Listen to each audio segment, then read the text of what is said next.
হযরত আব্দুল্লাহ বিন Hudhafa রাদিয়াল্লাহু তাআলা আনহু ডাক দিয়ে বলেন, না না সম্রাট, আমি ভয়ে কান্দি না, এখানে ভয় পাওয়ার কোনো কিছু নাই, আর তোমারও আনন্দিত হওয়ার মতো কোনো বিষয় নাই, কারণ আমি এই জন্যে কাঁদছি না। তাহলে তোমার কান্নার কারণ কি? আমার কান্নার কারণ হলো এটা আফসোসের কান্না। এখন তোমার কি আখিরাল্লাহু নাফসান ইযা জাআ আজালুহা ওয়াল্লাহু খাবীরুম বিমা তা'মালুন। আল্লাহ রাব্বুল আলামিন বলেন, মৌতের পরোয়ানা যখন জারি হয়ে যাবে, আজরাইল যখন তোমার চোখের সামনে চলে আসবে, আর সময় একটু বাড়ানো হবে না, একটু আগেও আবার তোমাকে নেওয়া হবে না। হে মুসলমান, তাহলে অবশ্যই অবশ্যই নির্দিষ্ট সময় আমাকে আপনাকে নিয়ে যাওয়া হবে। দুনিয়াতে থাকা যাবে না, থাকবার জায়গা না, চেষ্টা করলেও কেউ থাকতে পারবে না। তাহলে অবশ্যই অবশ্যই এখানে আমাকে আপনাকে একটা সিদ্ধান্ত তো নিতেই হবে। ও মুসলমান, তোমার নিকটে জান্নাতের ভিতরে আমার জন্য ঘর বানায় দাও। আল্লাহ রাব্বুল আলামিন বলেন, ফেরেশতারা, আমার বান্দি এমন কঠিন মুহূর্তে আমার কাছে জান্নাত চায়, আমার কাছে জান্নাতের ভিতরে ঘর চায়, আমি আল্লাহ শুধু দেব, একটুকুতে হয় না, আমার বান্দের চোখের সামনে জান্নাতের নমুনাটা হাজির করে দাও। মুহতারাম হাজিরিন, আমি আপনাদের খেদমতে পবিত্র কোরআনুল কারীমের একখানা আয়াত তিলাওয়াত করেছি। কর্তৃপক্ষের পক্ষ থেকেও একটি বিষয় আমার জন্য নির্ধারণ করা আছে বলে আমাকে জানানো হয়েছে। আমি সেই আলোকেই আপনাদের খেদমতে আয়াতে কারিমা তিলাওয়াত করেছি। আর আয়াতকে সামনে রেখেই, বিষয়বস্তুকে সামনে রেখে আপনাদের সামনে কয়েকটি কথা বলার আশা করেছি। আল্লাহ যেন বলবার, শুনবার, বুঝবার এবং আমল করবার তৌফিক দান করেন। মহব্বতের সাথে সবাই বলি আমিন। মুহতারাম হাজিরিন, শুরুতেই আমি কয়েকটি কথা বলবো। আমি আশা করি আপনারা একেবারে আমার সাথে আঙ্গুলে গনে গনে কথাগুলো স্মরণ রাখার চেষ্টা করবেন। যতজন বসেছেন, যারা বসেছেন, একেবারে আমার দিকে তাকিয়ে কথাগুলো শুনবেন বলে আমি আশা করছি। দেখেন একটু আমার দিকে। মুহতারাম হাজরিন, আমরা এই দুনিয়াতে কেউই ছিলাম না, আমরা দুনিয়াতে কেউই আমাদের ইচ্ছায় আসি নাই। কেউ কেউ আমাকে আপনাকে পাঠাইছেন, কথা কয় না? আমরা দুনিয়াতে আসি নাই, আমরা দুনিয়াতে ছিলাম না, আমরা দুনিয়াতে আসিও নাই। আমাকে আপনাকে কেউ না কেউ পাঠাইছেন। কে তিনি? এটা কি সবার জানা নাই মনে হয়? তাহলে মহব্বতের সাথে বলবেন, তিনি কে? নাম্বার 2, নির্দিষ্ট একটি সময় পার হয়ে গেলে সেই নির্দিষ্ট সময়টা আমাদের কাহারও জানা নাই। যিনি পাঠাইছেন তিনিই জানেন কার জন্য কতটুকু সময় নির্দিষ্ট করা আছে। ওই নির্দিষ্ট সময়টা যখন পার হয়ে যাবে, তখন আবার আমরা কেউ চাইলেও এই দুনিয়াতে থাকতে পারবো না।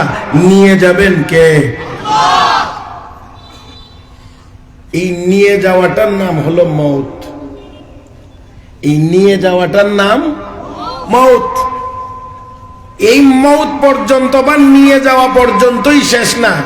3 নম্বর কথা হলো, মরার পরে আবার পুনরায় জীবিত করা হবে আমাকে আপনাকে। কে জীবিত করবেন? 4 নম্বর কথা হলো, জীবিত করা পর্যন্তই শেষ না। আমার আপনার কাছ থেকে, আমার আপনার এই দুনিয়ার যতটুকু হায়াত, এই হায়াতের সকল কর্মকাণ্ডের হিসাব নেওয়া হবে। হিসাব নিবেন কে? মোটামুটি ভাবে কয়টা কথা বলছি আমি? 4টা। তাহলে 4টা কথার প্রতি এবার গুরুত্ব সহকারে খেয়াল করেন। ছিলাম না, ছিলাম না, আসিও নাই, কে পাঠাইছেন? তাহলে আমাদেরকে একটু স্বাভাবিক কারণেই জানতে হবে যে কেন আমাকে আপনাকে পাঠানো হয়েছে দুনিয়ায়। নাকি বেকার, অযথা, অনর্থক, শুধু আইলাম, খাইলাম, ঘুরলাম, ঘুমাইলাম, আবার চলে গেলাম, এমন? নাকি যিনি আমাকে আপনাকে পাঠাইছেন তার কোনো উদ্দেশ্য আছে? মুহতারাম হাজিরিন, তাহলে যিনি আমাকে আপনাকে পাঠাইছেন তার উদ্দেশ্য নাই না আছে? আল্লাহ রাব্বুল আলামিন বলেন, ওয়ামা খালাকতুল জিন্না ওয়াল ইনসা ইল্লা লিয়াবুদুন। আল্লাহ রাব্বুল আলামিন বলেন, মানুষ এবং জিন এই দুই দলকে বানাইছি একমাত্র আমার গোলামি করার জন্য। কি করার জন্য? আমরা কার গোলামি করব? আমরা কার ইবাদত করব? এই ইবাদতের জন্য একমাত্র একমাত্র একমাত্র আল্লাহর গোলামি করার জন্য আল্লাহ আমাকে আপনাকে বানাইছেন। বাকি কথা হলো, গোলামি করলেও এই দুনিয়ার হায়াত শেষ হয়ে যাবে, গোলামি না করলেও দুনিয়ার হায়াত শেষ হয়ে যাবে। দ্বিতীয় ধাপ হবে আমাকে আপনাকে আল্লাহ নিয়ে যাবেন, আমার আপনার মৃত্যু হবে, মওত হবে, আমরা সবাই মরে যাব। মুহতারাম হাজিরিন, তো দুনিয়াতে চলে আসলাম, এখন যাওয়ার পালা। আল্লাহ, আমার কথা মনে হয় আমি বুঝাইতে পারতেছি না, আপনারা একটু আমার দিকে খেয়াল করেন আর একটু কথা বললেন। আমরা দুনিয়াতে আল্লাহ আমাকে আপনাকে পাঠিয়ে দিয়েছেন, এখন আর পাঠানোর পালা, সিরিয়াল নাই, এখন যাওয়ার পালা। কথা বলেন ঠিক কিনা? যাইতেই হবে, ইচ্ছায় হোক অনিচ্ছায় হোক, মনে চাক মনে না চাক, দুনিয়াতে থাকা যাবে না, দুনিয়া থেকে চলে যাইতে হবে। মুহতারাম হাজিরিন, এই কথাটা আল্লাহ রাব্বুল আলামিন কোরআনে কারীমের ভিতরে, আমার আপনার নবী, বিশ্ব নবী হাদিস শরীফের ভিতরে আল্লাহ তার বান্দাদেরকে, নবী তার উম্মতকে এই কথাটা বোঝানোর চেষ্টা করেছেন, দুনিয়া থাকার জায়গা না, দুনিয়া থেকে চলে যাইতে হবে।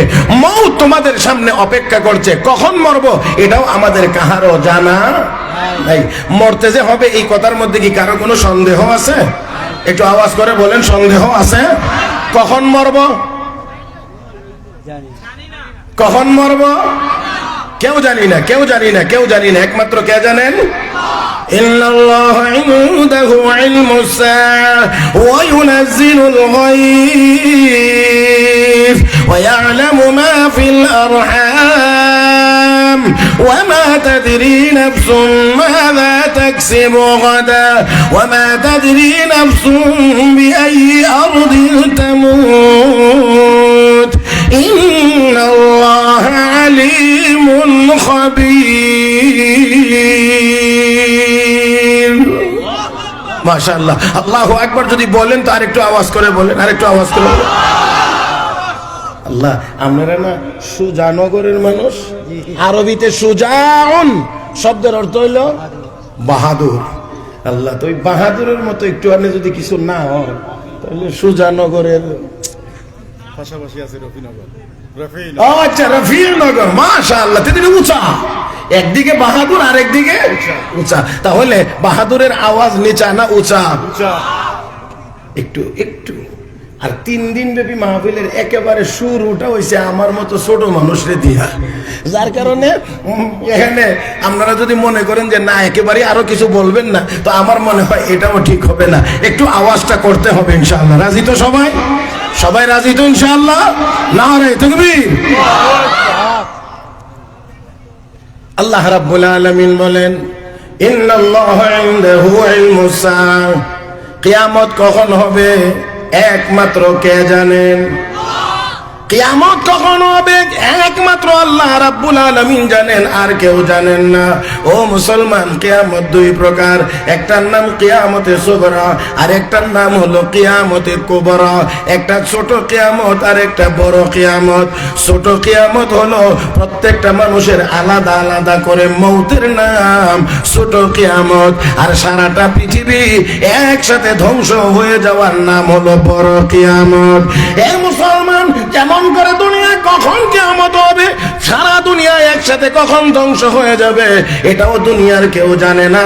এটা কেমন করে এমনি ভাবে একজন মানুষ কখন মৃত্যুবরণ করবে, এটাও দুনিয়ার কোনো মানুষ জানে?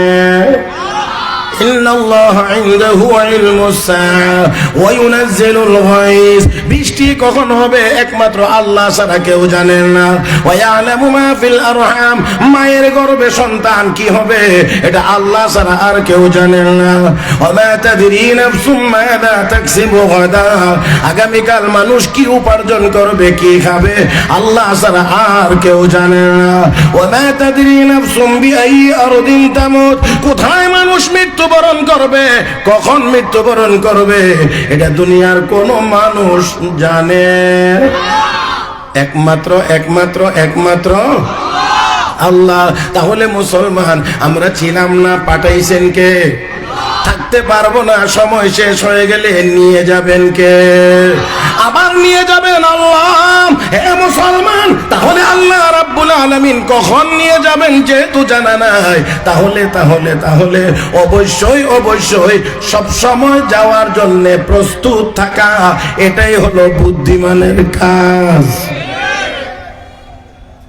দেখেন এমপি সাহেব আসবেন, আপনারা আগেই জানাইছে আমি আসতেছি, তো আপনি আবার পাল্টা জিজ্ঞেস করছেন কখন আসতেছেন? আরে আমি বলছি আসতেছি, তুমি রেডি হও না, আমি আইতেছি। আচ্ছা বলেন তো দেখি, তো আপনি কোন সময় রেডি হবেন? সন্ধ্যার পরে। আপনারা ফোন করছে সকাল 10টায়, আপনি রেডি হবেন সন্ধ্যার পরে। আমার কথাটা বুঝলে একটু উত্তর দিবেন। উনি বলছেন আমি আসতেছি দিনের 10টার দিকে, কথার কথা বলছি। এখন আপনি প্রস্তুতি নেবেন কখন? কারণ সময়টা আপনাকে জানানো হয় নাই, বলা হয়েছে আমি আসতেছি তুমি রেডি হও। এখন আপনি তো আগের থেকে রেডি হয়ে থাকবেন, না জানি কোন সময় চলে আসে, কোন সময় জানি চলে আসে, কোন সময় জানি চলে আসে। আরে এমপি সাহেব যদি চলে আসেন আর যদি আপনাকে প্রস্তুত নাও পান, তাহলে বড় জোর দুইটা ধমক দিবে। আমি তোমার সকালে বলছি 10টার দিকে রেডি হয়ে থাকতা, তুমি রেডি হইলে না, এতক্ষণ দেরি করলা, হ্যাঁ তাড়াতাড়ি রেডি হও।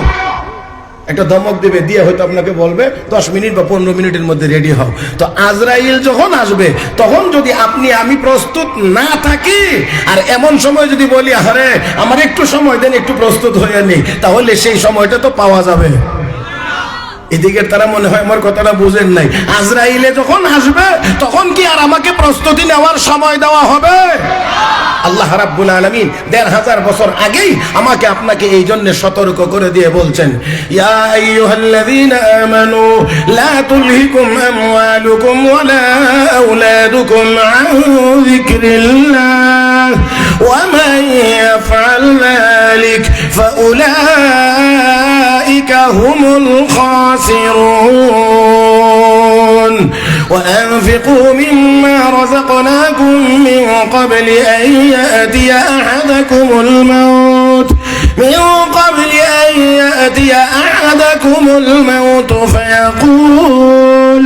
فيقول رب لولا أخرتني إلى أجل قريب فأصدق وأكن من الصالحين ولن يؤخر الله نفسا إذا جاء أجلها والله خبير بما تعملون। আল্লাহ রাব্বুল আলামিন বলেন, মৌতের পরোয়ানা যখন জারি হয়ে যাবে, আজরাইল যখন তোমার চোখের সামনে চলে আসবে, আর সময় একটু বাড়ানো হবে না, একটু আগেও আবার তোমাকে নেওয়া হবে না। হে মুসলমান, তাহলে অবশ্যই অবশ্যই নির্দিষ্ট সময়ে আমাকে আপনাকে নিয়ে যাওয়া হবে। দুনিয়াতে থাকা যাবে না, থাকবার জায়গা না, চেষ্টা করলেও কেউ থাকতে পারবে না। তাহলে অবশ্যই অবশ্যই এখানে আমাকে আপনাকে একটা সিদ্ধান্ত তো নিতেই হবে। ও মুসলমান, দুনিয়া ছেড়ে তো চলে যাইতে হবে, তাহলে কাফের বেঈমানও চলে যাবে, আমরাও চলে যাব। এই চলে যাওয়ার মধ্যে অবশ্যই ব্যবধান থাকতে হবে। আমরা কুকুর বিড়াল শিয়ালের মতো মরতে চাই না, আমরা অবশ্যই মুসলমান হিসাবে সিংহের মতো গর্জন দিয়ে মরতে চাই। আল্লাহ আমাদের সবাইকে তৌফিক দান করুন, জোরে বলি আমিন। মোটামুটি ভাবে যে কথাটা আমার বলার উদ্দেশ্য ছিল, আমরা আসি নাই আমাকে আপনাকে যেমন পাঠানো হয়েছে, আবার নির্দিষ্ট সময় পার হয়ে গেলে আমি আর আপনি চাইলেও দুনিয়ায় থাকতে পারবো না, নিয়ে যাওয়া হবে। দুনিয়াটা কারো থাকার জায়গা না। যদি থাকার জায়গা হইতো বিশ্বনবী মুহাম্মদুর রাসূলুল্লাহ সাল্লাল্লাহু আলাইহি ওয়াসাল্লাম এখনো পর্যন্ত দুনিয়াতে থাকতে পারতেন। থাকার অধিকার ওনার চাইতে তো কারো বেশি ছিল না। তো নবী যখন থাকতে পারেন নাই, তাহলে দুনিয়াতে কেউ থাকতে পারবে? এবারে আসেন আমার মূল কথার দিকে আগানোর যাক। মুহতারাম হাজিরিন, তো দুনিয়া থেকে যেহেতু চলে যাইতে হবে, আল্লাহ রাব্বুল আলামিন যেই কাজের জন্য আমাকে আপনাকে বানাইছেন, আল্লাহর ইবাদতের জন্য, গোলামির জন্য, গোলামি যারা করবে, ইবাদত বন্দেগী যারা করবে, তাদের চলে যাওয়াটা হবে একরকম। আর যারা দুনিয়াতে আসার পরে দুনিয়ার চাকচিক্যের পিছনে পড়ে আল্লাহর নাফরমানিতে লিপ্ত হবে, তাদের যাওয়াটা হবে আরেক রকম। দুইটা একরকম হবে না। মুহতারাম হাজিরিন, মুমিন নেককার তাদের দুনিয়া থেকে বিদায়টা হবে একরকম, আর যারা মুমিন না হয়ে কাফের হবে, ফাসিক হবে, গুনাহগার হবে, তাদের দুনিয়া থেকে বিদায় হয়ে যাওয়াটা হবে তাদের ভিন্ন রকম। মুহতারাম হাজিরিন, সেই জন্য আমরা চাই মৌতের সময়ে আমাদের শান্তিপূর্ণ যাওয়া হোক, ঈমানের সাথে হোক, আমরা যেন জান্নাতের মেহমান হতে পারি, তেমন ভাবে হোক। আর তেমন ভাবে যদি হওয়া লাগে, তাহলে অবশ্যই দুনিয়ার জীবনের প্রতিটা মুহূর্ত আমার আল্লাহর হুকুম এবং নবীর নূরানী তরিকা মোতাবেক হইতে হবে। মরতে তো হবেই। এই জন্যে হাদিস শরীফ আল্লাহ রাসূল সাল্লাল্লাহু আলাইহি ওয়াসাল্লাম ঘোষণা করেছেন, তুহফাতুল মুমিনি আল মাউত। মৌত হলো ইমানদারের জন্য হাদিয়া। যারা ইমানদার নেককার, মৌত তাদের জন্য হাদিয়া। মানুষ হাদিয়া পাইলে যেমন খুশি হয়, ইমানদার মরণের মাধ্যমে তেমন ভাবে খুশি হবে, তেমন ভাবে আনন্দিত হবে। কারণ মরলেই জান্নাত। কথা কয় না, মরলেই, কারণ মরার আগে তো আর জান্নাতে যাইতে পারবে না। মুহতারাম হাজিরিন, এই জন্য ইমানদার মৌতের মাধ্যমে খুশি হবে। মনে রাখতে হবে, মুসলমান নেককার যারা, তারা আসলে মৌতকে ডরায় না, ভয় পায় না। তাদের চিন্তা হলো ঈমান নিয়ে মরতে পারবো কিনা, এটা হলো মুমিনের ভয়। মরণ নিয়ে মুমিনের ভয় নাই। মুমিনের ভয় হলো ঈমান নিয়ে মরতে পারবো কিনা। আর কাফের বেঈমানরা মরণের নাম শুনলেই ভয় পায়, মৌতের নাম শুনলেই ভয় পায়, মৌতের নাম শুনলেই ভয় পায়। ভয় পাওয়ারই তো কথা, কারণ তাদের চিন্তা ভাবনা হলো মরার পরে তো আর কিছুই নাই, মরার পরে তো আর কিছু নাই, তাদের চিন্তা ভাবনা। এই জন্য তারা মরতে চায় না। আর মুসলমান ওই জাতির নাম, যারা যেমন করে বাঁচতে চায় আল্লাহর ইবাদতের জন্য, ঠিক তেমনি ভাবে আবার যদি আল্লাহর গোলামির জন্য, আল্লাহর সন্তুষ্টির জন্য যদি জীবন দেওয়ার প্রয়োজন হয়, মুসলমান আল্লাহকে সন্তুষ্ট করার জন্য জীবন দিতেও প্রস্তুত। রাসূলের সাহাবী হযরত আব্দুল্লাহ বিন হুযাফা রাদিয়াল্লাহু তাআলা আনহুকে হযরত ওমর রাদিয়াল্লাহু তাআলা আনহু প্রেরণ করেছিলেন যুদ্ধের ময়দানে রোমান সৈনিকদের বিরুদ্ধে। রোমান সৈন্যদের হাতে হযরত আব্দুল্লাহ বিন হুযাফা সহ সবাই বন্দী হয়ে গেলেন। সম্রাটের সামনে হাজির করা হয়েছে। একেবারে সাদা সিধা স্বাভাবিক পোশাক আশাক দেখে সম্রাট মনে মনে ভাবছে, যদি লোভ লালসা দেখানো যায় তাহলে মনে হয় তারা ঈমান ছেড়েও দিতে পারে। লোভ লালসা দেখাইলে মনে হয় ঈমান ছেড়েও দিতে পারে। সম্রাট ডাক দিয়ে কয়, আব্দুল্লাহ, তুমি যদি ইসলাম ধর্ম ত্যাগ করে আমাদের খ্রিস্টান হয়ে যাও, তাহলে আমি তোমাকে রোম দেশের বড় মন্ত্রী বানাইব। লোভনীয় বড় প্রস্তাব। হযরত আব্দুল্লাহ বিন হুযাফা নবীর হাতে গড়া সৈনিক, তিনি তো আর এই মন্ত্রিত্বের লোভে ঈমান ছেড়ে দিতে পারেন না। তিনি ডাক দিয়ে বললেন, হে সম্রাট, তুমি কি মনে করেছো মন্ত্রিত্বের লোভে আমি আমার ঈমান ছেড়ে দেব? আল্লাহর কসম করে বলছি, সারাটা দুনিয়ার মালিক যদি আমাকে বানায়া দেওয়া হয়, আর যদি বলা হয় ঈমান ছেড়ে দাও, আল্লাহর কসম সারাটা দুনিয়ার মালিক হওয়ার পরেও এক মুহূর্তের জন্য আমি আমার ঈমান ছেড়ে দিতে পারবো না। আপনাদের কি মনে হয় ভাষণটা খুব নরমাল হয়েছে না একটু কড়া হয়েছে? কড়া। সম্রাট কয়, আমার সামনে দ্বারা এত গরম বক্তৃতা, এই ডেকের মধ্যে পানি দিয়ে গরম করো, ফাঁসির মঞ্চ তৈরি করো। ফাঁসির মঞ্চ তৈরি হচ্ছে। মুসলমান সৈনিকেরা একজন আরেকজনকে ওই মঞ্চ দেখা আর মুস্কি মুস্কি হাসে। আপনারা আসেননি মাঠে না? নাই। মুসলমান সৈনিকেরা ওই ফাঁসির মঞ্চগুলো দেখান, একজন আরেকজনকে দেখান আর মুস্কি মুস্কি হাসেন। সম্রাটকে ব্যাপার কি, এই মেসাবের দল কি ফাঁসি বুঝে না?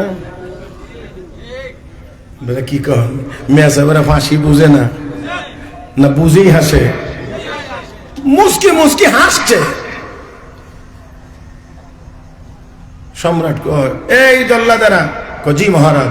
ফাঁসির মঞ্চ ভেঙে দাও। তো কি করবো? বড় বড় ডেগের মধ্যে পানি গরম করো। গরম পানি, এটা পাগলেও বুঝবে, এটা বুঝবে। এখন গরম পানি টকবক টকবক করতেছে। এবার ডেগের কিনারায় নিয়ে হাজির করা হয়েছে। এবার বলছে, আব্দুল্লাহ এখনো সময় আছে, ঈমান ছেড়ে দাও, না হয় কিন্তু এই গরম পানিতে তোমাদেরকে ছেড়ে দিয়ে দিয়ে হত্যা করা হবে। হযরত আব্দুল্লাহ বিন হুযাফা বললেন, জাহান্নামের আগুন এই গরম পানির চেয়ে অনেক বেশি গরম। ওই জাহান্নাম থেকে বাঁচার জন্য ঈমানের দরকার। তাই জাহান্নাম থেকে বাঁচার জন্য প্রয়োজন যদি হয়, এই গরম পানিতে ঝাঁপ দিতে প্রস্তুত। হযরত আব্দুল্লাহ বিন হুযাফা এই কথা বললেই একজন সৈনিককে এই গরম পানিতে ছেড়ে দেওয়া হয়েছে। মুহূর্তের মধ্যে শাহাদত বরণ করেছে, দেহটা ক্ষত বিক্ষত হয়ে গিয়েছে। হযরত আব্দুল্লাহ বিন হুযাফা রাদিয়াল্লাহু তাআলা আনহু চোখের পানি ছেড়ে কাঁদতে আরম্ভ করেছেন। সম্রাট এবার ডাক দিয়ে কই, শোনো, এখন আর কাউকে গরম পানিতে ছেড়ে দিও না, আবার একটু কথা বলে নেই। একটু আগে তারা হাসতেছিল, এখন তারা এমন করে কেন কাঁদতে আছে? এখন ডাক দিলেন আবার, আব্দুল্লাহ এখন মনে হয় ভয় পেয়েছো, এই জন্য তুমি কাঁদতে আসো, কারণ চোখের সামনে তোমার সাথীর করুণ মৃত্যু হয়েছে, এই জন্য মনে হয় তুমি ভয় পেয়ে কাঁদতে আসো। হযরত আব্দুল্লাহ বিন হুযাফা রাদিয়াল্লাহু তাআলা ডাক দিয়ে বলেন, না না সম্রাট, আমি ভয়ে কান্দি না, এখানে ভয় পাওয়ার কোনো কিছু নাই, আর তোমারও আনন্দিত হওয়ার মতো কোনো বিষয় নাই, কারণ আমি এই জন্য কাঁদছি না। তাহলে তোমার কান্নার কারণ কি? আমার কান্নার কারণ হলো এটা আফসোসের কান্না। এখন তোমার কিসের আফসোস? এ সম্রাট, তুমি যখন আমার ভাইকে গরম পানিতে ছেড়ে দিয়েছো, আমি তখন দেখতে পাইলাম মুহূর্তের মধ্যে তার সারাটা দেহ ক্ষত বিক্ষত হয়ে গিয়েছে, শাহাদত বরণ করেছে। এই দেহ আর কোনোদিন ফিরে আসবে না, আর কোনোদিন সে আবার শহীদ হতে পারবে না। এই জন্য আমি আমার আল্লাহর দরবারে কাঁদছি আর ফরিয়াদ করছি, আল্লাহ আমাকে তুমি কেন একটা মাত্র দেহ দান করলা? এই একটা দেহ তো একবার গরম পানিতে ছেড়ে দিলেই শেষ হয়ে যাবে। আল্লাহ তুমি আমাকে কেন 100 দেহ দান করলা না? 100 দেহ যদি দান করতা, আজকের ঈমানি পরীক্ষায় তোমাকে সন্তুষ্ট করার জন্য 100টা দেহ তোমার রাস্তায় এই গরম পানিতে ছেড়ে দিয়ে দিয়ে কুরবানি দিতাম। ও মুসলমান,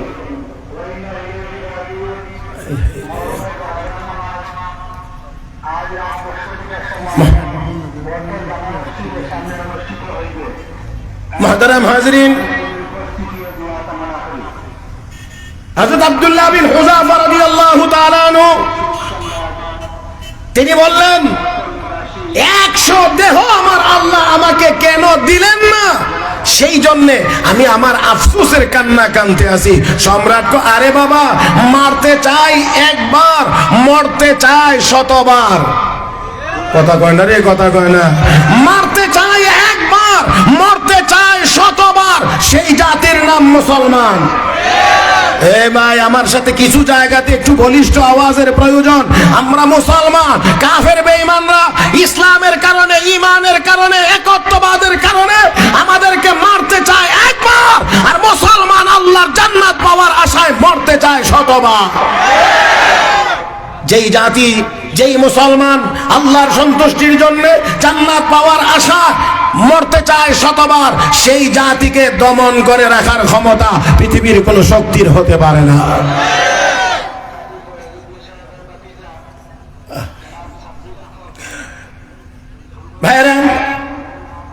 জায়গাটা বাদ দিয়েও তো করা যাইতো মনে হয়।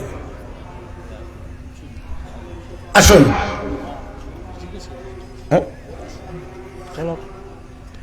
আল্লাহ রাব্বুল আলামিন ইমানদারদেরকে সেই ভয় থেকে মুক্তি দান করেছেন। যারা প্রকৃত ইমানদার তারা মরণকে ভয় পায়। কথা বলেন, ভয় পায়?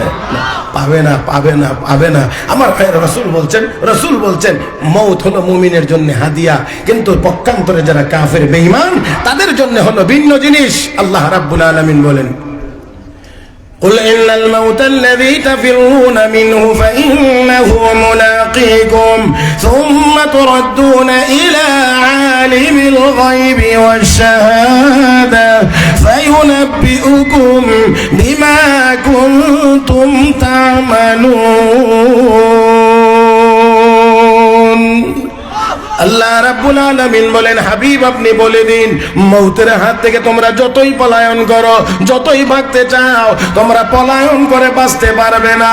অবশ্যই মৌত তোমাদের সাথে সাক্ষাৎ করবে। ফাইন্নাহু মুলাকিকুম, অবশ্যই মৌত তোমাদের সাথে সাক্ষাৎ করবে।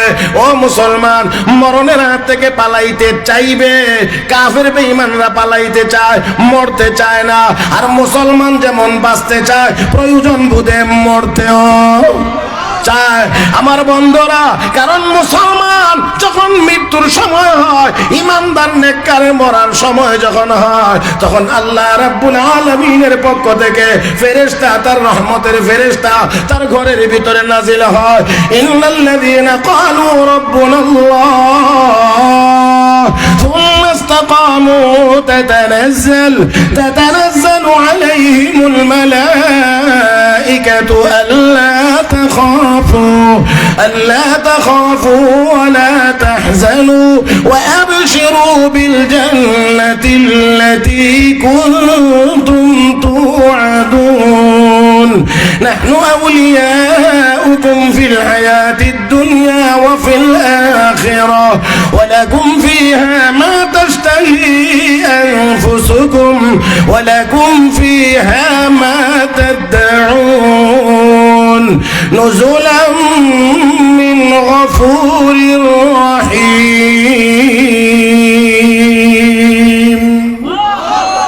আল্লাহ রাব্বুল আলামিন বলেন, নিশ্চয়ই যারা বলে আল্লাহ আমাদের রব, আওয়াজ করে বলুন আমাদের রব কে? ইন্নাল্লাযীনা ক্বালু রাব্বুনাল্লাহ, যারা বলেন আল্লাহ আমাদের রব, সুম্মা ইসতাকামু, তার উপরে অটল অবিচল থাকে, আল্লাহ রাব্বুল আলামিন বলেন তার মরণের সময়ে তাতানাজ্জালু আলাইহিমুল মালাইকা, আল্লাহর রহমতের ফেরেশতা তার ঘরে নাজিল হয়। ও মুসলমান, মুমিনের মৌতের সময়ে, নেককারের মৌতের সময়ে, আল্লাহওয়ালাদের মৌতের সময়ে আজরাইলের সাথে শত শত রহমতের ফেরেশতা আসে, সুন্দর সুরতে আসে, আয়েশা তাকে সালাম দেয় আর ডাক দেখো আল্লাহর বান্দা, আল্লাহর বান্দা, আল্লাহ আপনাকে সালাম জানাইছেন, চলেন, আল্লাহ আপনার উপরে সন্তুষ্ট, আপনার জন্য জান্নাত সাজানো হয়েছে। ও মুসলমান, সুসংবাদ দিতে থাকে আর বলতে থাকে আল্লাহ তাখাফু, ভয় পাও না। আল্লাহু আকবার কর, লা তাখাফু, ভয় পাও না। এখানে একটু কথা আছে, খুব লম্বা করা যাবে না, যেহেতু সময় নির্দিষ্ট, এই জন্য খুব বেশি লম্বা হওয়ার সুযোগ নাই। মুহতারাম হাজিরিন, ভয়ের জায়গা মোট হলো 6টা। আমাদের সামনে ভয়ের 6টা জায়গা আছে। কয়টা? ভয়ের 6টা জায়গা আছে। 1 নাম্বার, মরণের ঘাটিতে ভয়, মরণের ঘাটিতে ভয়। 2 নম্বর, কবরের ঘাটিতে ভয়। 3 নম্বর, হাসরের ভয়। 4 নম্বর, মিজানের ভয়। 5 নম্বর, পুলসিরাতের ভয়। 6 নম্বর, জাহান্নামের ভয়। ভয়ের জায়গা কয়টা? 6টা। আর আল্লাহ রাব্বুল আলামিন বলেন, যারা বলবে আল্লাহ আমাদের রব, আল্লাহ আমাদের রব, এবং এই কথার উপরে অটল থাকবে, তার মানে হলো একেবারে আমরা যদি আমাদের সহজ ভাষায় বলতে চাই, তাহলে যারা আল্লাহর হুকুম মোতাবেক, নবীর তরিকা মোতাবেক দুনিয়ার জীবন পার করবে, মরণের সময় ফেরেশতারা এসে বলবে, আল্লাহর বান্দা, তোমার কোনো ভয় নাই, মরণে কোনো ভয় তোমার কোনো ভয় নাই, এখানে ভয় থাকবে না, ভয় থাকবে না। মুহতারাম হাজরিন, মুমিনের রূহ, নেককারদের রূহ আল্লাহ রাব্বুল আলামিনের পক্ষ থেকে দায়িত্বপ্রাপ্ত ফেরেশতা আজরাইল। আমরা বলি আজরাইল, ভুল প্রসিদ্ধ আজরাইল শব্দটা আসলে ইসরাইল। জিবরাইল, মিকাইল, ইসরাফিল, ইসরাইল, কিন্তু আমাদের বাংলাদেশে এটা প্রসিদ্ধ হয়ে গেছে আজরাইল। এটা গলত মশহুর, ভুল প্রসিদ্ধ। যাক, তারপর আমরা আজরাইলই বলি। আজরাইল আল্লাহর পক্ষ থেকে দায়িত্বপ্রাপ্ত এই ফেরেশতা, আমরা তাকে মালাকুল মউত হিসেবেও জানি, মউতের ফেরেশতা। তো ফেরেশতা আল্লাহ রাব্বুল আলামিনের পক্ষ থেকে আসবেন, আয়েশা বলবেন তোমার কোনো ভয়? কোনো ভয় নেই, ভয় নাই, ভয় নাই, ভয় নাই, ভয় নাই। আর কাফের বেঈমানরা শুধু ভয়ই করে, শুধু ভয়ই করে, মৌতেরই ভয় পায়। মুহতারাম হাজরিন, তাহলে এখানে দেখেন ইমানদারের মরণের ঘাটিতে ভয় নাই। 2 নাম্বার হলো কবর, কবরের ঘাটিতে মুমিনের ভয় নাই। হাসরের ঘাটিতে মুমিনের ভয় নাই, মিজানে মুমিনের ভয় নাই, পুলসিরাতে মুমিনের ভয় নাই, জাহান্নাম পুলসিরাতের নিচেই, সেখানেও ভয় নাই। আল্লাহ রাব্বুল আলামিনের পক্ষ থেকে ফেরেশতাদের ঘোষণা, লা তাখাফু, কোন জায়গাতে ভয় করিও না, কারণ নাহনু আউলিয়াউকুম ফিল হায়াতিদ দুনিয়া ওয়া ফিল আখিরা, আমরা দুনিয়াতেও তোমার বন্ধু ছিলাম, আখিরাতেও তোমার বন্ধু থাকবো। আল্লাহু আকবার। আমার ভাইয়েরা, ইমানদার মুমিন নেককার যারা, তারা ঘুমিয়ে যাবে। বিশ্বনবী রাহমাতুল্লিল আলামিন ওনার শরীরে যখন আজরাইল হাত দিয়েছে, তখন রাহমাতুল্লিল আলামিন কষ্ট অনুভব করেছিলেন। আল্লাহর নবী একবার হাত লম্বা করতেছিলেন, একবার হাত গুটিয়ে নিচ্ছিলেন, একবার হাত বড় করছিলেন। এটা হলো আসলে নবীর তো কোনো গুনাহ নাই, কোনো পাপ নাই, কোনো অন্যায় নাই, কিন্তু তারপরেও আল্লাহর নবীর এই কষ্টের মাধ্যমে নবীকে উম্মতের আরো বেশি দরদি করা হয়েছে। রহমতের নবী তখন বললেন, আজরাইল, আমার মৌতের সময় যদি এই কষ্ট হয়, তো আমার উম্মতের কি পরিমাণ কষ্ট হবে, আমার উম্মতের কি পরিমাণ কষ্ট হবে।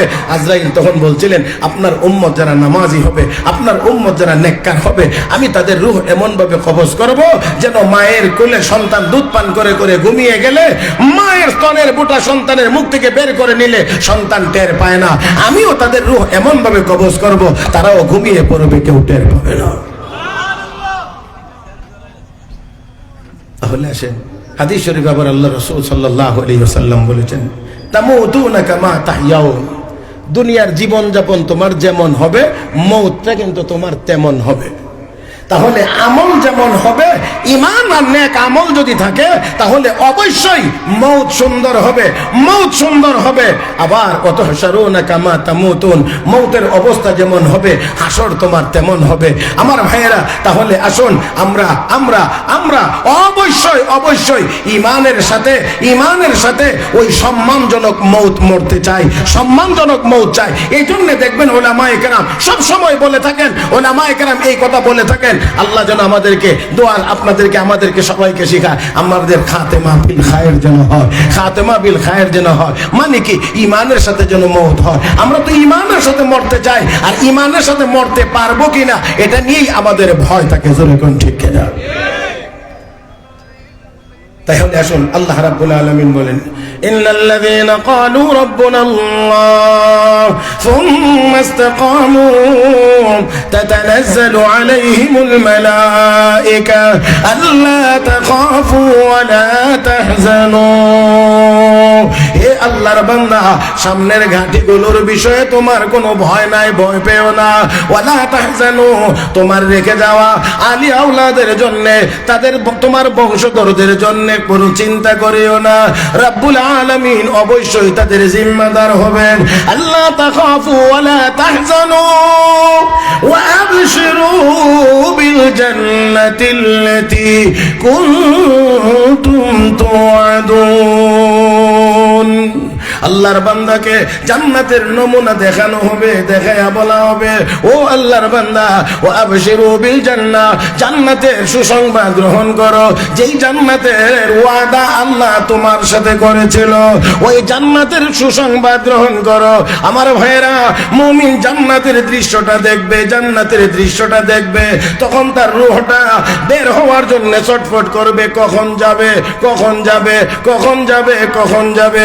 আমার ভাইরা, আমার বন্ধুরা, দুনিয়ার জীবনে থাকতে, দুনিয়ার জীবনে থাকতে আন্দাজ করা যাবে না। মরণের সময়ে যখন জান্নাতের নমুনা চোখের সামনে ভেসে উঠবে, আল্লাহ তুলে ধরবেন ফেরেশতাদের মাধ্যমে, তখন ইমানদার বের হওয়ার জন্য, তার রূহটা বের হওয়ার জন্য ছটফট করতে থাকবে। আমার ভাইরা, হযরত রাবিয়া বসরি রাহমাতুল্লাহি আলাইহা ইন্তেকালের সময় যখন ঘনিয়ে এসেছে, আত্মীয় স্বজন তার আশেপাশে বসা, এমন সময়ে হঠাৎ করে বলতে আছেন, তোমরা ঘর থেকে বের হও, তোমরা ঘর থেকে বের হও, আমার মেহমান আসতেছে, তোমরা বের হও, আমার মেহমান আসতেছে। সবাইকে বের করে দিলেন।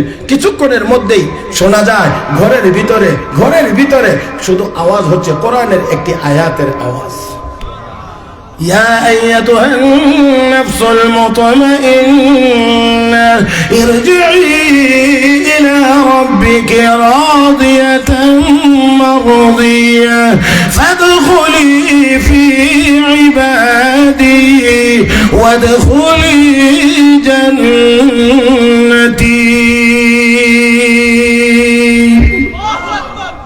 হে প্রশান্ত মন, ইরজিই ইলা রাব্বিক, তোমার রবের দিকে ফিরে চলো।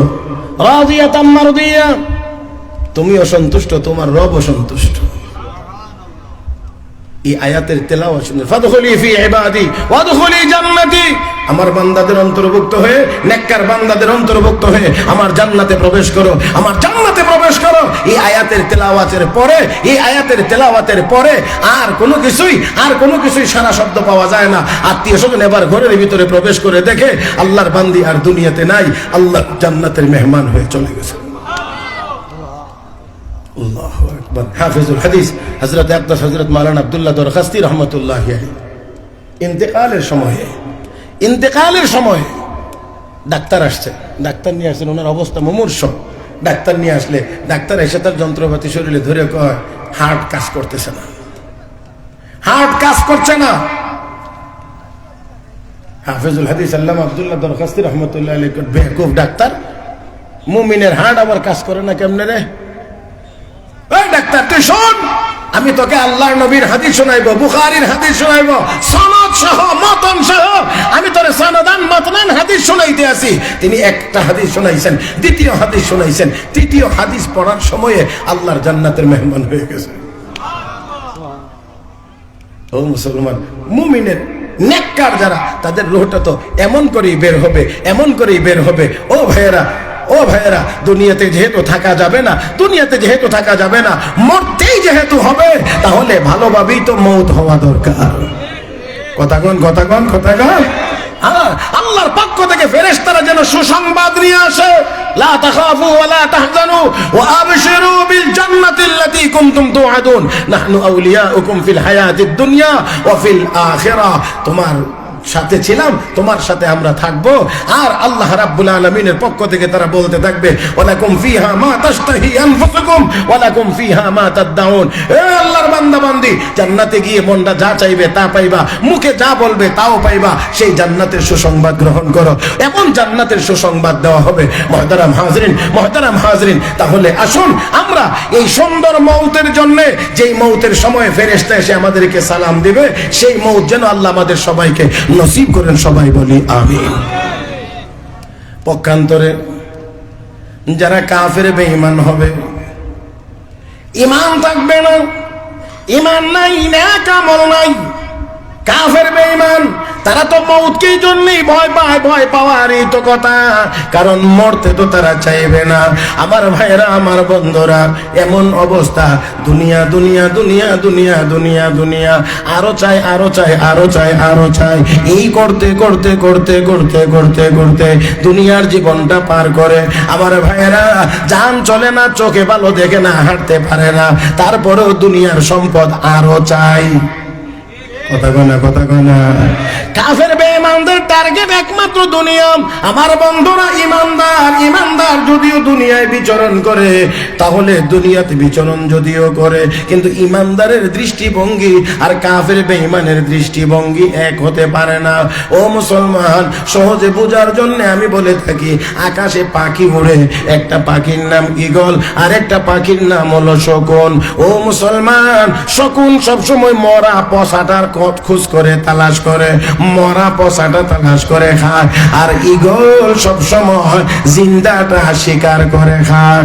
এই দুনিয়াতে কাফের বেঈমান আর মুসলমান একই দুনিয়ায় বিচরণ করে, কিন্তু কাফের বেঈমানের নজর হলো শুধু মরা পচা দুনিয়ার দিকে, আর ইমানদার দুনিয়ার জমিনে বিচরণ করলেও ইমানদারের নজর হলো আল্লাহর তৈরি জান্নাতের দিকে। আমার ভাইয়েরা, কাফের বেঈমানরা দুনিয়াটাকেই মনে করে সবকিছু, দুনিয়া ছাড়া আর কিছুই বোঝে না। আমার বন্ধুরা গো, আমাদেরও অধিকাংশ মুসলমানদেরকে এই কথা শিখাইয়া ফেলেছে, আমাদেরকেও এই দিকেই চালাইতে শুরু করেছে। এটা হলো যে দুনিয়া ছাড়া, দুনিয়া ছাড়া, টাকা পয়সা ছাড়া আর কিছুই চলে না, উন্নতি হয় না টাকা পয়সা ছাড়া। আমার ভাইয়েরা, এমনি করে দুনিয়ার পিছনে আমাদেরকেও দৌড়াইয়া দিয়ে আসছে, আমরা আমাদেরকেও দুনিয়ার পিছনে লাগাইছে, দুনিয়া আরো কামাই করো। এই করতে করতে বহু মানুষ মৃত্যুবরণ করে দুনিয়া থেকে চলে গিয়েছে, দুনিয়ার জায়গাতেই পড়ে আছে। আমার বন্ধুরা, আসুন চাই বলছি, দুনিয়ার পিছনে দৌড়াইতে থাকলে একটা সময় গিয়ে দেখা যাবে দুনিয়ার জীবনেও লাঞ্ছিত হওয়া লাগবে, আর মরণের সময়ে কষ্ট করা লাগবে, আর হাসরের ময়দানে সব সময়ের কষ্ট তো অবশ্যই আছে। আজকের দুনিয়াতে মুসলমানেরাও শুধুমাত্র দুনিয়ার পিছনে দৌড়ানোর কারণে, এক শ্রেণীর মুসলমান, নামের মুসলমান হইয়াও শুধুমাত্র দুনিয়ার পিছনে দৌড়ানোর কারণে আজকে আমরা কাফের বেঈমানদের সামনে গিয়ে দাঁড়িয়ে সাহস করে কথা বলতে পারি না। আরেকটু জোরে। আমরা সাহস করে কথা বলতে পারি না, কারণ দুনিয়ার পূজারি হয়ে গিয়েছি আমরা। এই জন্য, আর যদি দুনিয়াকে আমরা পিছনে রেখে আল্লাহর জান্নাতকে সামনে রেখে বুকে ঈমান নিয়ে যদি ময়দানে দাঁড়াইতে পারি, শাহজালাল মুজাররদি ইয়ামানির আল্লাহু আকবারের আওয়াজে যদি গোবিন্দের দালান ভাঙতে পারে, 200 কোটি মুসলমানের আল্লাহু আকবারের আওয়াজে অবশ্যই জারজ রাষ্ট্র ইসরায়েলের নাম নিশানা পৃথিবীর মানচিত্র থেকে মুছে যাইতে পারে।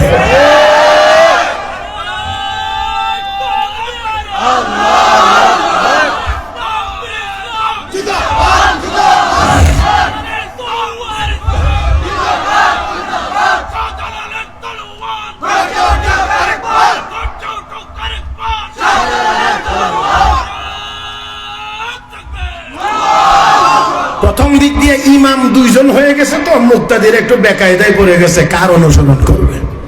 কথা বোঝেন নাই? তাহলে আমার মনে হয় ইমাম 1 জন হইলে ভালো হয়। কথা কয় না, একজন ইমাম হোক। আল্লাহু আকবার বলতে পারবেন তো? বুঝছে না? কে পারবেন? হাত তোলেন, ডান হাত সোজা করেন এবং মুট করেন।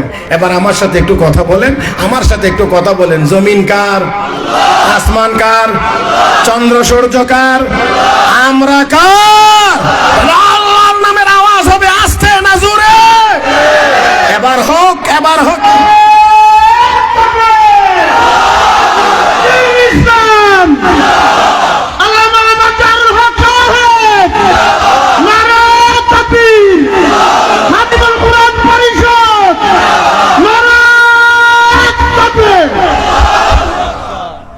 মাশাআল্লাহ। হুজুর বলছেন কিছুটা বলে হয়েছে, আমি বলছি না, হুজুর বলছেন। তো হুজুর বললে এখানে তার আমার কোনো কথা বলা চলে না। আমার ভাইয়েরা, একটু বলার যদি দরকার একটু বলিষ্ঠ আওয়াজে বলতে হবে, কি বলেন? ঠিক কিনা? দুনিয়ার পিছনে নয়, দুনিয়ার পিছনে নয়, দুনিয়ার পিছনে নয়। আসুন আমরা তাকাই জান্নাতের দিকে। জান্নাত মরণের সময় চোখের সামনে উঠবে, পেশ করা হবে। আর ওই দৃশ্য দেখতে থাকলে এই দিক দিয়ে আজরাইল রূহটা বের করে জান্নাতি রেশমি রুমাল দিয়ে পেঁচিয়ে সুন্দর করে ওই জায়গা পর্যন্ত পৌঁছায় দেবে। হে মুসলমান, আল্লাহর বান্দি দোয়া করেন, আল্লাহ রব্বি বিনিলি ইনদাকা বাইতান ফিল জান্নাহ। হে মালিক, আমাকে এই নির্যাতন করা হচ্ছে, আল্লাহ এই সব কিছুর বিনিময়ে আমি দুনিয়াতে কিছু চাই না গো, আমি তোমার কাছে চাই, তোমার নিকটে জান্নাতের ভিতরে আমার জন্য একটা ঘর বানায় দাও। রব্বি বিনিলি ইনদাকা বাইতান ফিল জান্নাহ, আল্লাহ তোমার নিকটে জান্নাতের ভিতরে আমার জন্য ঘর বানায় দাও। আল্লাহ রাব্বুল আলামিন বলেন, ফেরেশতারা আমার বান্দি এমন কঠিন মুহূর্তে আমার কাছে জান্নাত চায়, আমার কাছে জান্নাতের ভিতরে ঘর চায়, আমি আল্লাহ শুধু দেব, একটুকুতে হয় না, আমার বান্দের চোখের সামনে জান্নাতের নমুনাটা হাজির করে দাও। ও ভাই, এটা হলো জান্নাতের নমুনা চোখের সামনে দেখে দেখে তখন এই যে মরণের যে স্বাভাবিক কষ্ট, এই কষ্টটা তখন আর কষ্ট অনুভব হয় না। টার্গেট কি? ওই যে যাব কোথায়? জান্নাতে। মৌতের যে স্বাভাবিক যে কষ্ট আছে, এই কষ্টটা তখন আর কষ্ট অনুভব হয় না। আপনাদেরকে একটু সহজে বোঝানোর জন্য আমি বলতে চাই, দেখেন ঈদের আগের রাতটার না কি কয়? চান রাত। মাশাআল্লাহ, আপনারা কি এটা বুঝেননি? আগামীকাল ঈদ, আজকের যে রাতটা এটারে চান রাত কয় আর কি। তো ঈদের রাত আপনি মনে করেন ঢাকা আসতে হবে, বাড়িতে সকালবেলা ঈদের নামাজ, আত্মীয় স্বজন, মা বাপ, ভাই বোন যারা যারা আছে সবার সাথে মিলে ঈদের আনন্দ উদযাপন করবেন। এখন ঢাকা ব্যবসা বাণিজ্য করেন, কোনো কারণে আসতে লেট হয়ে গেছে, রাত্রে আসছেন, এখন গাড়িতে উঠবেন, বাসে উঠবেন, আইসা দেখেন সিট নাই, ইঞ্জিনের বর্নারে নাই, কোন জায়গাতে বসার মতো কোনো সুযোগ। এখন দাঁড়ায় যেতে পারবেন, ঢাকা থেকে মৌলভীবাজার দাঁড়ায় আসা দেখি সোজা কথা? হ্যাঁ আমার ভাইয়েরা, তারপরে আবার বড় লেখা হইলে আরো কাছে, আরো দূরে, কিন্তু তারপরেও দেন দেন নেন ভাই, উঠান উঠান, দাঁড়াই এই ওই রডে ধরে যাব। বাড়ির থেকে ফোন দিতেছে, কথার কথা মা ফোন দিছে, কিরে বাবা গাড়ি পাইছ? মা আসতেছি, চিন্তা করো না, সকালে হওয়ার আগে আগে আল্লাহর মধ্যে পৌঁছে যাবো। তা আসার পরে মা জিগা, কিরে বাবা কেমনে আইস? গাড়ির সিট টিট পাইছিলি নি? মা সিট পাই নাই। তো কেমনে আইস? দাঁড়ায় আছি। দাঁড়ায় কষ্ট হয় না?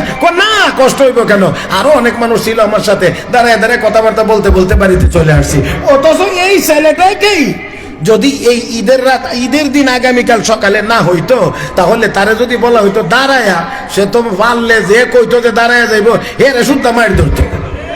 গাড়ির পিছনের সিট করার পিছনে যাব না, জাকি লাগে, জাকি লাগে, পিছনে যাব না। তো কি করবেন? কোথায় সামনে সিট আছে, সামনে থাকলে দে, না হলে যাবো না, পরের গাড়ি দিয়ে যাবো।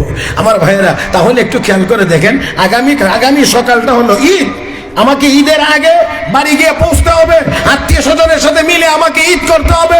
এটা সামনে টার্গেট থাকার কারণে এই যে 5-6 ঘন্টা গাড়িতে দাঁড়িয়ে রইলো, এই দাঁড়ানোর কষ্টটা তার কাছে কষ্ট বলে মনে হয় না। আল্লাহর ইমানদার নেককার বান্দা বান্দিরা যখন জান্নাতের নমুনা তার চোখের সামনে চলে আসবে, তার টার্গেট যখন হবে আল্লাহর জান্নাতে যাওয়া, তখন তার ওই দুনিয়ার অন্যান্য কষ্ট, এমনকি মৌতের স্বাভাবিক কষ্ট তার কাছে আর কষ্ট বলে মনে হবে না, কারণ মরলেই তো জান্নাত। সেই জন্যে আমাদের টার্গেট হওয়া চাই, আমরা কোথায় যাব? আওয়াজ করে বলবেন, কোথায় যাব? وسارعوا إلى مغفرة من ربكم وجنة عرضها السماوات والأرض أعدت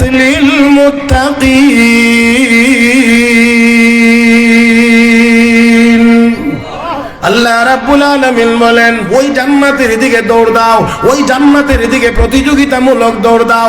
এই জান্নাতের প্রস্থতা হলো 7 আসমান জমিন মিলে যত, ওই জান্নাত প্রস্থ হবে তত, লম্বা হবে কত আল্লাহ ভালো জানেন। ওই জান্নাতের দিকে দৌড় দাও। এই জন্য বলি মুসলমান, জান্নাত কোন দিকে দৌড় দিবেন, কোন দিকে? জান্নাতের দিকে যদি দৌড়াইতে হয় মুসলমান, তাহলে দৌড় দেন মসজিদের দিকে। জান্নাতের দিকে যদি দৌড়াইতে হয়, দৌড় দেন মাদ্রাসার দিকে। জান্নাতের দিকে যদি দৌড়াইতে হয়, দৌড় দেন ওয়াজ তাফসীর মাহফিলের দিকে। জান্নাতের দিকে যদি দৌড়াইতে হয়, দৌড় দেন হক্কানি উলামায়ে কেরামের দিকে। জান্নাতের দিকে যদি দৌড়াইতে হয় রে মুসলমান, প্রয়োজন বোধে হাতে লাঠি নিয়ে দৌড় দেন কাফের বেঈমানদের মোকাবেলায় জিহাদের ময়দানে।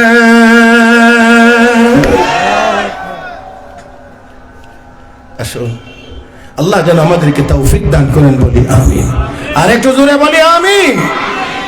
মুহতারাম হাজরিন, আসুন তো ইমানদার মৃত্যুবরণ করবে। মরণের সময়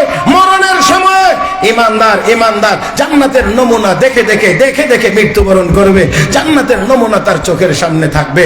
পক্ষান্তরে যারা কাফের বেঈমান, যারা দুনিয়া নিয়ে ব্যস্ত, মহাব্যস্ত, শুধু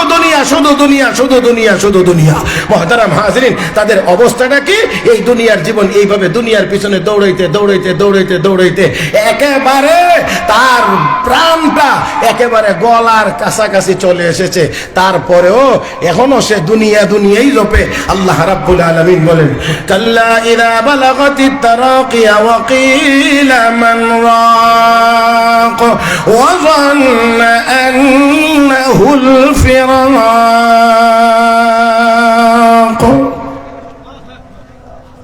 একেবারে গলার এই যে কণ্ঠ নালীর যেটা একেবারে শেষ জায়গাটা আর কি, এখানে পর্যন্ত চলে আসে। আর এই সময়ে আর কোনো কিছুই চলে না। তখন আশেপাশে যারা আত্মীয় স্বজন থাকে, তখন তারা বলে মান রাক, কে তার চিকিৎসা করবে, কে তাকে ফু দিবে। তৎকালীন সময়ে আরবে ঝাড়ফুঁকটাকে তারা খুব গুরুত্ব দিত। ঝাড়ফুঁকের ব্যবস্থা এখনো আছে, আলহামদুলিল্লাহ সুম্মা আলহামদুলিল্লাহ। এখন হক্কানি উলামায়ে কেরাম, পীর মাশায়েখ, বুজুর্গানে দিন, আল্লাহওয়ালা যারা, তাদের কাছে মানুষ যথেষ্ট পরিমাণ ঝাড়ফুঁকের জন্য যায় বিভিন্ন ভাবে। বাকি এখানে কথা হলো, এই সময়টা, যেই সময় একেবারে প্রাণ বের হয়ে যাওয়ার মুহূর্তে আত্মীয় স্বজন তখন বলবে মান রাক, তাকে কে ঝাড়ফুঁক করবে? মুহতারাম হাজরিন, আর ওয়াজান্না আন্নাহুল ফিরাক, তখন ওই লোকটা মনে করে যে এই দুনিয়া থেকে বিদায় হয়ে যাওয়ার সময় আমার হয়ে গেছে, সময় ঘনিয়ে এসেছে। মুহতারাম হাজরিন, তাহলে এই মরণের সময় যখন ঘনিয়ে আসে, তখন মনে করে এই দুনিয়াতে আর থাকা যাবে না। অবস্থাটা এমন, ওয়ালতাফাতিস সাকু বিসাক ইলা রাব্বিকা ইয়াওমাইযিনিল মাসাক। আল্লাহ রাব্বুল আলামিন বলেন, তখন ওই যে পা, ও তাফাতিস সাকু বিসাক, পায়ের যে গুড়ালি একটা আরেকটার সাথে গিয়ে মিশে যায়, একটা আরেকটার সাথে মিশে যায়। তার মানে হলো মরণের সময়ের এই কষ্ট আর যন্ত্রণার কারণে তখন কোথায় হাত পা থাকে আর বলতে পারে না, এক পায়ের সাথে চেপে যায়। মুহতারাম হাজরিন, তার মানে আল্লাহ বুঝাইতে চান যে কথাটা, তা হলো মৌতের কষ্টের পরিমাণ। এমন মৌত কি আমরা চাই? কথা বলেন, এমন মৌত কি আমরা চাই? নিশ্চয় না। কাফের বেঈমানদের হালত এমনই হয়। আল্লাহ রাব্বুল আলামিন তারপরে গিয়ে বলেন, তোর ধ্বংস, তোর সামনে আরো ধ্বংস। আউলা লাকা ফাআউলা সুম্মা আউলা লাকা ফাআউলা। ওই তুই শুন, তোর কমবক্তি, তোর বদবক্তি একের পর এক, মানে সামনে তোর শুধু দিন সময় খারাপ। মুহতারাম হাজরিন, এইভাবে করে তাকে এইভাবে ধরা হয়। এমন কি পায়ের আঙ্গুল থেকে আজরাইলের চিপা শুরু করে। ভাইয়েরা, এই সময়টা যখন আসে, তখন আর কিছুই করার থাকে না। যদিও আত্মীয় স্বজন বলে মান রাক, তার চিকিৎসা কে করবে, ঝাড়ফুঁক কে করবে, কিন্তু ওই সময়ে আর কোনো কাজে আসে না। হ্যাঁ, ঝাড়ফুঁক কাজ করবে, এটা আলাদা আরেক কথা, আরেক জায়গা। কিন্তু ওই সময় অবস্থাটা এমন হয় যে তখন আর কোনো কিছুই বুঝে না, তার চোখের সামনে জাহান্নামের আগুন দাউ দাউ করে জ্বলতে থাকে, সেই দৃশ্যটা তাকে দেখানো হয়। শুধুমাত্র এটা না, হাদিস শরীফে আছে তখন জান্নাতটা আগে দেখানো হয়।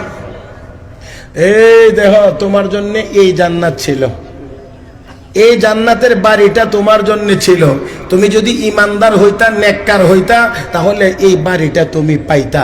কিন্তু ইমান আর নেক আমল না থাকার কারণে এখন তোমার ঠিকানা এই জাহান্নাম। এবার দেখানো হয়। এবার বলেন দেখি, চোখের সামনে যখন দেখে জাহান্নামের আগুন, জাহান্নাম, তখন রূহটা ভিতরে লুকানোর চেষ্টা করে, এখানে ওইখানে, এখানে ওইখানে, এখানে ওইখানে। আজরাইল কি রেখে যাওয়ার মতো ব্যক্তি? হ্যাঁ, এবার শুরু হয় চিপা। এবার শুরু হয় রূহটাকে বের করার জন্য পায়ের আঙ্গুল থেকে চিপা যখন শুরু হয় আস্তে আস্তে করে। এই জন্য অনেকে আমরা বলে থাকি পাউডার ঠান্ডা হয়ে গেছে। পাটা কি হয়ে গেছে? ঠান্ডা হয়ে গেছে। আমার ভাইয়েরা, মোটামুটি ভাবে মূল কথা হলো এই, ঈমান থাকবে যার, নেক আমল থাকবে যার, তার মৌত হবে সম্মানজনক। আর যার ঈমান নেক আমল থাকবে না, তার মৌত হবে অনেক কষ্টের এবং অপমানজনক। তাহলে আসুন, আমাদেরকে যেহেতু মরতে হবে, তাই মরণের জন্য আমাদেরকে প্রস্তুতি নিতে হবে ঈমান আর নেক আমলের মাধ্যমে। ঈমান আর নেক আমলের মাধ্যমে আমাদেরকে মৌতের জন্য প্রস্তুতি নিতে হবে। মুহতারাম হাজিরিন, ওই কষ্টের কথা, ওই মরণের কথা এই জন্য আল্লাহ রাব্বুল আলামিন কোরআনে কারীমের ভিতরে বিভিন্ন ভাবে তুলে ধরেছেন। আল্লাহ রাব্বুল আলামিন বলেন, কুল্লু নাফসিন যায়িকাতুল মাউত, প্রত্যেকটা মানুষকে মৃত্যুর স্বাদ গ্রহণ করতে হবে, প্রত্যেকটা প্রাণীকেই মৃত্যুবরণ করতে হবে। আর আল্লাহ রাব্বুল আলামিন বলেন, ওয়া ইন্নামা তুওয়াফাউনা উজুরাকুম ইয়াওমাল কিয়ামা, মৃত্যুর পরেই তো শেষ না, আমি আল্লাহ কিয়ামতের দিনে প্রত্যেকটা ব্যক্তিকেই তার তার আমল অনুযায়ী পরিপূর্ণ বিনিময় দান করব। আমার আল্লাহ বলেন, ফামান যুহজিহা আনিন নার, অতএব যাকে জাহান্নাম থেকে মুক্তি দেওয়া হলো, ওয়া উদখিলাল জান্নাতা ফাকাদ ফাজ, এবং জাহান্নাম থেকে মুক্তি দিয়ে যাকে জান্নাতে ঢুকায়া দেওয়া হলো, আমার আল্লাহ বলেন ফাকাদ ফাজ, ওই লোকটা সফল হয়ে যাবে। আমার ভাইয়েরা, তাহলে কথা হলো মৃত্যুবরণ করতে হবে, কোনো সন্দেহ নাই।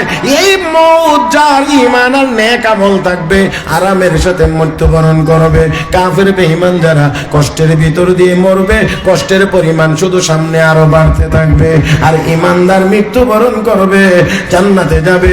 আল্লাহ রাব্বুল আলামিন বলেন, যাকে জাহান্নাম থেকে মুক্তি দিয়ে জান্নাত দেওয়া হলো, ওই লোকটাই পরিপূর্ণ সফল হয়ে গেল। ও মুসলমান, দুনিয়াতে আমরা অনেকে অনেকভাবে সফলতা চিন্তা করি। মুফাসসিরিন কেরাম লেখেন, সফলতার বিফলতার দিক দিয়ে মানুষ চার প্রকার। এক প্রকার মানুষ যারা দুনিয়ার জীবনে অসফল, আখিরাতে অসফল। দুই নাম্বার দল যারা দুনিয়াতেও বিফল, আখিরাতেও বিফল।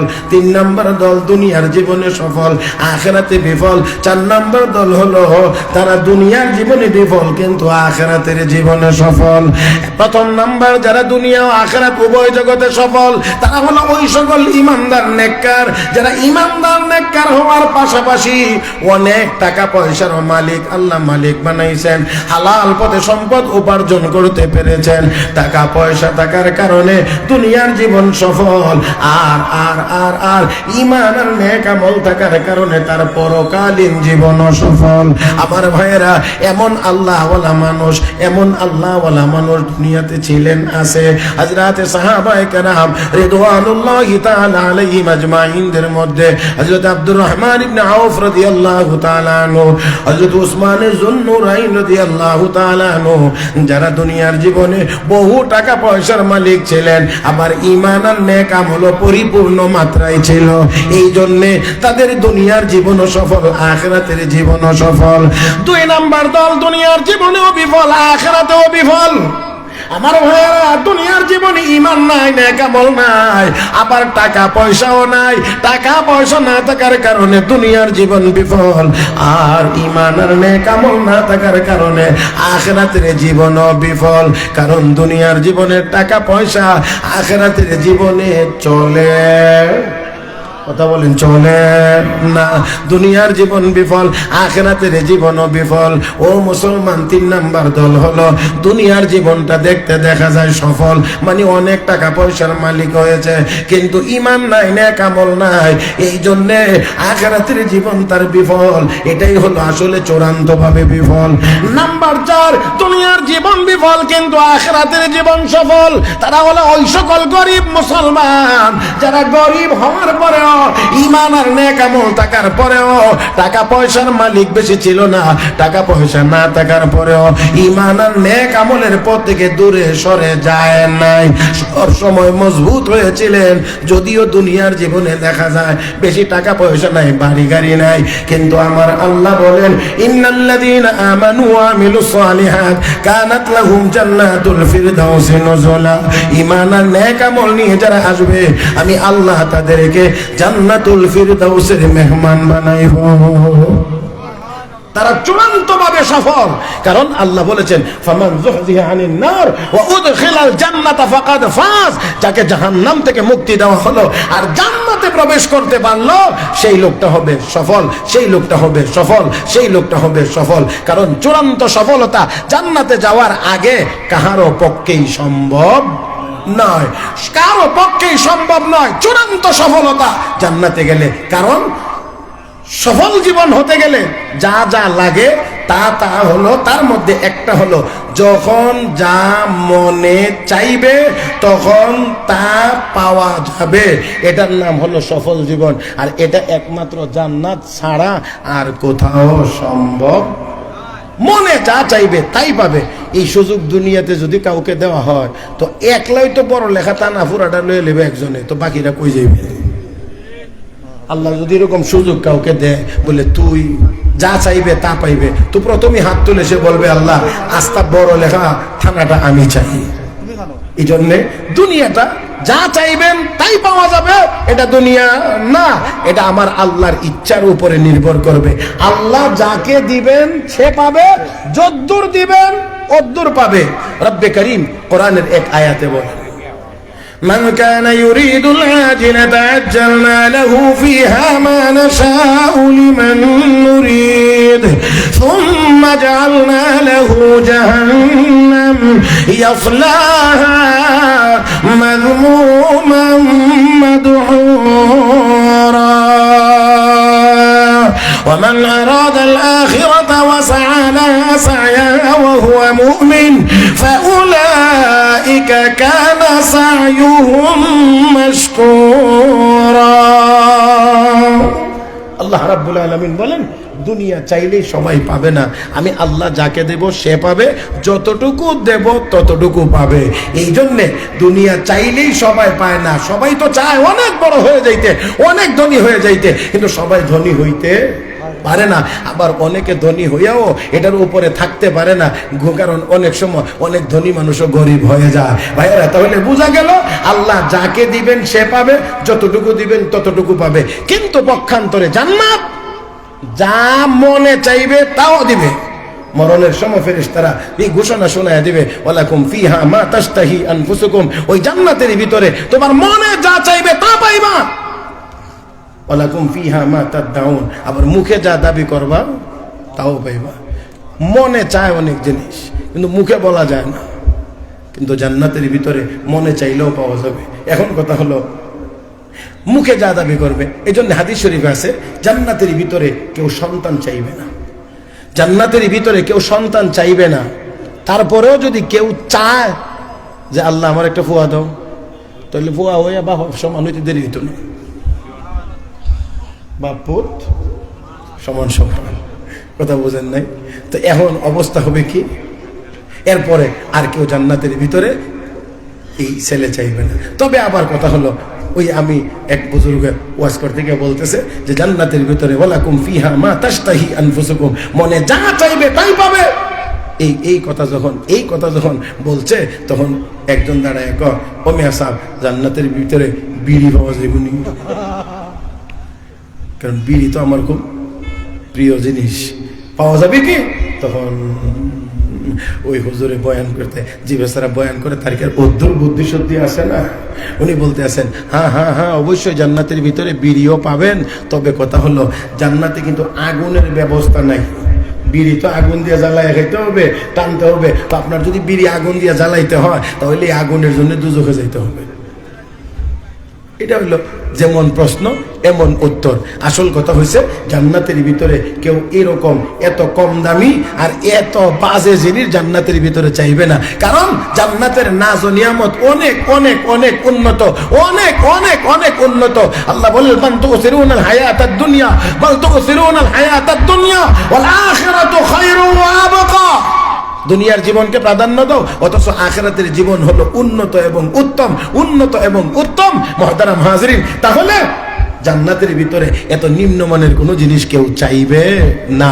তাই আসুন, আল্লাহ রাব্বুল আলামিন আমাদেরকে ওই জান্নাতের ভিতরে যখন যাবে একজন মানুষ, তখন মনে যা চাইবে তা পাবে, যখন চাইবে তখন পাবে, যদ্দূর চাইবে অদ্দূর পাবে।